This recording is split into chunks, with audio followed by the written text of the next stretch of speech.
Hello, everybody. Welcome back to the channel. I'm sure I've seen some of you guys today in maybe my streams, my other videos, but welcome back, guys. Thank you, everybody, for all the support on the video yesterday. Thank you guys all for the support on Spotify, bro. We've been posting these on Spotify, so I see you guys. You know, we're up to like 300 plays, which is crazy. Thank you, guys, man. If you watch it over there, if you watch on YouTube, like always, I appreciate you too. We're talking about some crazy stories today. We're going to break it down. So, obviously, where we left off yesterday in the whole transfer saga with this Isak and Ekitike, right, was that Newcastle made a bid for Ekitike. And then Liverpool, really, when I was ending my video, I put it into the video, they showed some interest in Isak. Now, there's been some things that have come out as well from that point. We're going to kind of just run you through the timeline of everything. And I kind of want to just use this video to kind of talk about, bro, Liverpool, in my opinion, have the chance to do something so special if they can somehow convince Newcastle to let Isak go. Now, I spoke to a couple Newcastle fans. They're obviously fans. They're not running the team or anything. And they are saying, like, look, if Liverpool comes in with some offer of like 150, 160 mil, we got to just sell him at that point. You know, guys, I think everyone in football, I think there's a price no matter what, that it's such a high price, such a high premium that it's almost impossible to say no to. And I feel like with this situation, I think Newcastle is trying to see if Liverpool is going to get to that price. Liverpool have communicated, guys, the news, this is what it's saying. So the Merseyside club say no formal offer has been submitted as they are well aware of Newcastle's stance. Newcastle has gone out there and said, look, Isak is not for sale. We know we bought a insane generational striker. We know how good the guy is. He is really good. Guys, and the point of this video, too, the reason we're monitoring this situation so closely, if Liverpool get Isak, the way they will end up winning for the next 3 years will be insane.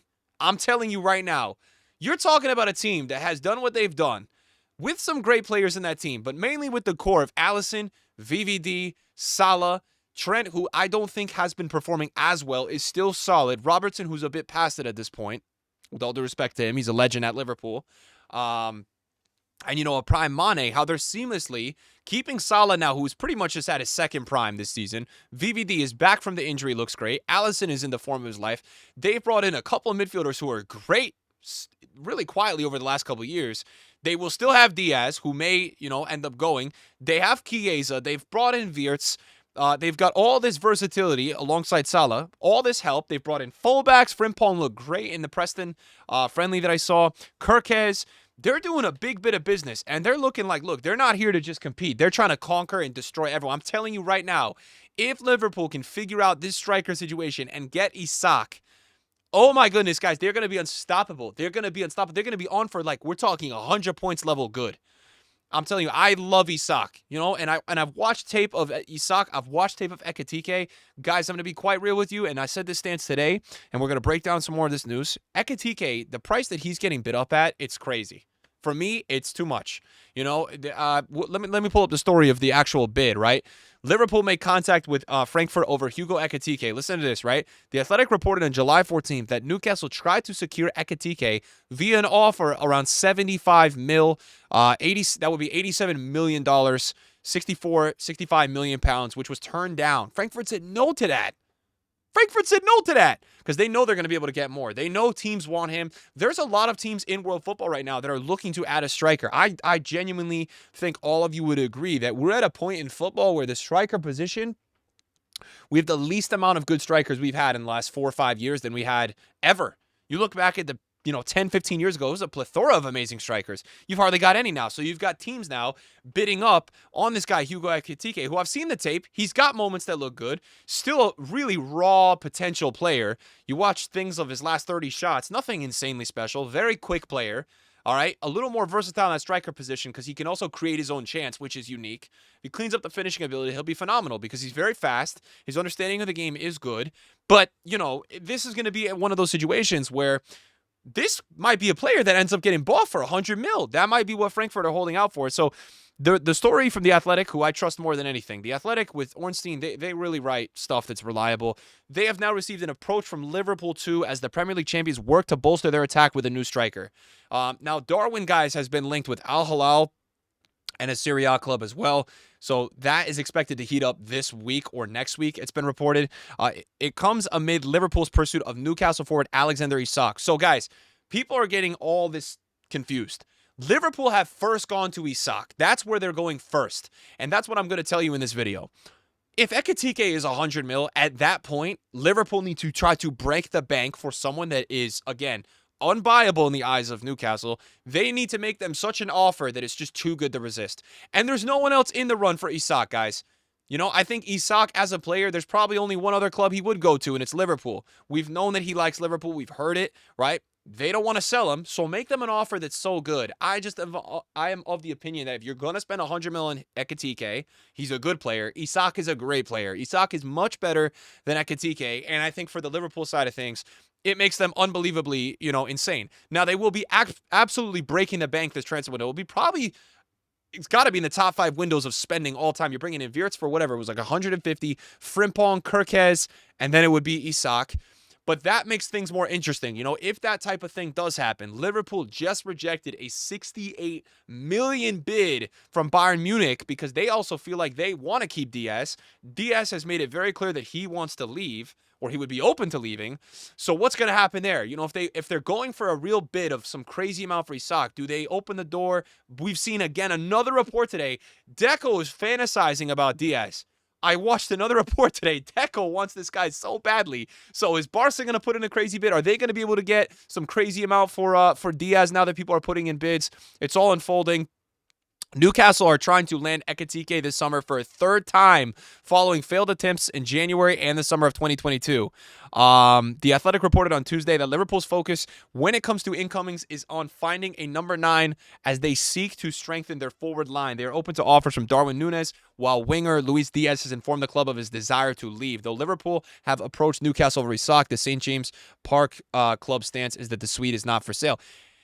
And I think when all is said and done, I think I really feel like Newcastle are probably looking at this whole situation that they feel like they're about to make the step. Like, I think that they think if they can actually get Ekitike, because there's people saying that they're trying to dance around with Liverpool and basically have Liverpool overbid on Ekitike and then just take Ekitike so they can keep Isak. I don't think that's true.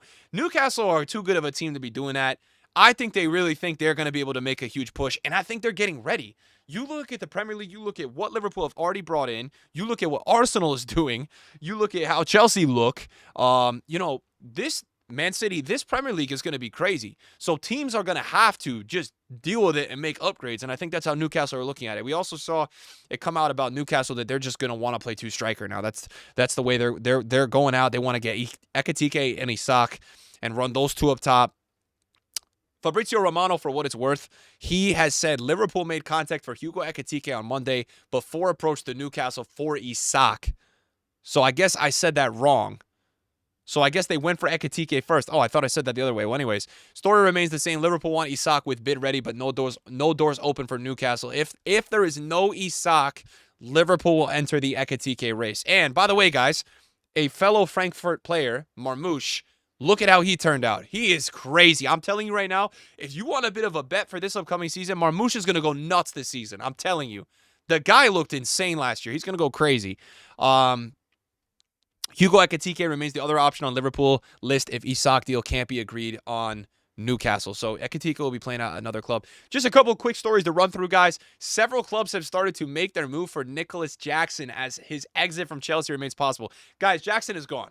Jackson has no playing time anymore in this Chelsea team. Between how we've seen Joao Pedro and Delap look, it's not going to happen for him. AC Milan deal currently off. Price is too high. Apparently, Premier League clubs are making initial approaches. I saw Manchester United was making an initial approach for Jackson.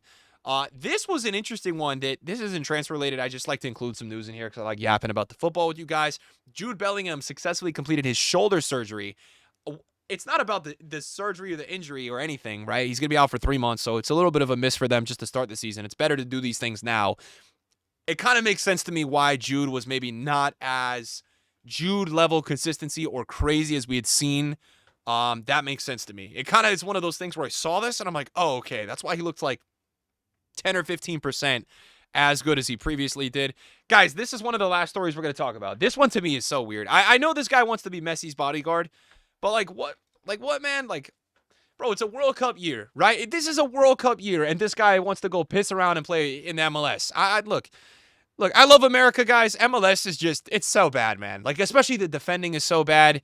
The Saudi League, I think, as a whole is much better. But, like, for this guy, you know, he's not that old. I mean, I guess he just wants to play with Messi, the GOAT, you know, as his career is ending and just be around Messi. Maybe he's got a crush on Messi. Talks were already advanced as reported last week, and now deal is almost done. Final details being sorted on 4-year deal for DePaul. It's funny, too, because the last couple Atletico games I watched, I felt like DePaul did not look happy. So, I don't know. Maybe he just wanted to get out of Atletico. He wanted to go and, you know, enjoy the Miami life. Let me tell you this. DePaul is going to love Miami. The amount of Argentinians in Miami, Messi, this guy's going to be having the best time of his life. Maybe he just felt like he wants to enjoy his life. And you know what? Can we blame anybody for that? Absolutely not. Guys, that's all the stories today. You know, I want to put a last thought here. I think Liverpool, man, I think it's going to surprise a lot of people. I know they've made an Ekitike approach. I do believe firmly they're going to make a crazy offer for Isak. This is too much now. We've seen them linked together. The one thing that's so important about a deal is that the player also wants to join you. This is why I've said I think if Barca can't get Diaz, I think they will end up with Rashford, because Rashford has already been told from United to get out. He wants to go to Barcelona, which means I don't think they're going to have to pay the price of a crazy premium. Now, this situation, there's a premium, right? That's because the Newcastle ownership does not want their generational 25-year-old insane striker to leave. Is he 25, Isak? Or is he younger? No, he might be. How old is Isak? So, look, I think this is going to happen. I don't think necessarily Isak is going to be on Liverpool. He is 25. But I think Liverpool is going to make a crazy bid. That is my prediction. It's easy for me to sit here and say that it's going to happen with Ekitike. We know Ekitike is going to be on another team, Newcastle or Liverpool. Those are the two that are in the race until somebody enters the race. And guys, we're still waiting on some massive news because Bayern Munich, they got their bid instantly rejected for Diaz. We're waiting on some news. Maybe Bayern ends up with Rashford. I don't know. You got Harry Kane there. You got Eric Dyer. So we will see, guys. I love covering the transfer news. Let me know, guys, if there's anything you guys want me to react to or talking things that you guys want opinions on. Let me know in the comments. I read these comments on this channel because you guys are crazy positive. I always love reading through what you guys got to say. And, bro, this is the Passion channel. So I love the game, man. I got love for the game, bro. So thanks for watching, guys. Peace.